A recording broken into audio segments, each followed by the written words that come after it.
Hi friends, అందరు ఎలా ఉన్నారు? బాగున్నారా? Welcome to my Milky's world YouTube channel. ఈరోజు స్టోరీలోకి వెళ్తే, ఒక ఊరిలో 10 ఏండ్లుగా ఒంటరిగా ఉంటున్న రాజయ్యకు ఇప్పుడు ఒక తోడు దొరికింది. ఓ రోజున ఊరి శివారులో ఓ బుల్లి కుక్క పిల్ల తోక ఊపుకుంటూ అతడిని వెంబడించింది. అదిలిస్తే ఆగిపోతుంది, నడుస్తుంటే అతడిని వెంబడిస్తుంది. నేను వెతుకుతున్నది నిన్నే అన్నట్లుగా చూస్తున్నది. అదిలించడం మానేసి మినుకుండిపోయాడు రాజయ్య. అతడిని వదిలిపోలేదు అది.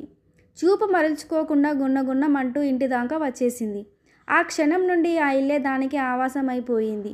అతను, ఆ కుక్క పిల్ల ఇద్దరే ఆ ఇంట్లో. వయసు పైబడిన రాజయ్య ఓపిగ్గా తన పనులు తానే చేసుకుంటాడు. నెల నెలా వెళ్ళి పింఛన్ తీసుకుంటాడు. అవసరమైనప్పుడు బజారుకెళ్ళి వస్తాడు. చారెడు బియ్యం ఉడకేసుకుంటే రోజు గడిచిపోతుంది.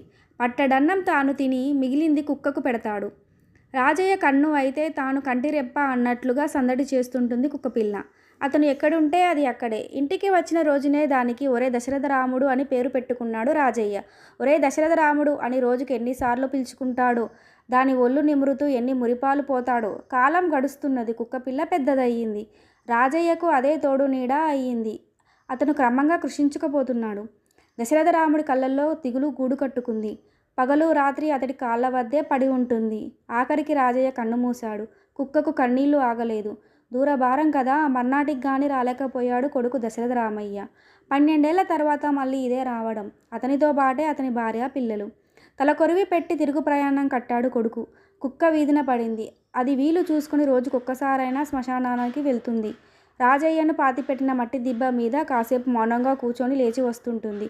ఆ వీధిలోని వాళ్ళు ఇప్పటికీ దాన్ని దశరథ రాముడు అనే పిలుస్తూ ఉంటారు. Like, share, subscribe friends. Bye bye.